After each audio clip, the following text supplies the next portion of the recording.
Today is International Bee Day. My name is Alyssa from Urban Bee Supplies, and we are going to bust some common myths about pollination and pollinators. The first myth is that dandelions are the bees' first food. There are loads of other native species, all regions that are more desirable for the bees. The next myth is that all bees live in hives. Most native bee species are actually solitary bees, so they will nest in cavities in the ground, dirt, wood shavings, or stems that are left in the garden. This next myth is that all bees need large patches of flowers to forage on. Bees are not picky. Even a small container on a patio can provide adequate forage for our pollinators. However, honeybees do like to stick with one nectar source. So the next myth is that bees only like flowers. While flowers provide pollen and nectar for the bees, completing the entire ecosystem means also providing water, nesting spot, and to not use pesticides or herbicides in your garden. The next myth is that all bees can forage on all flowers. Most bee species have developed alongside very specific native plants. An example is a bumblebee is able to access the nectar inside a lupin. They use the strength of their body and the buzz of their wings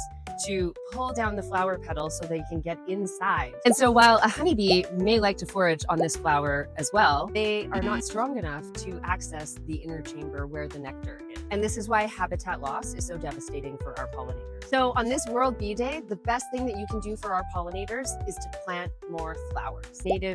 No, stop. No, that's not it. Okay.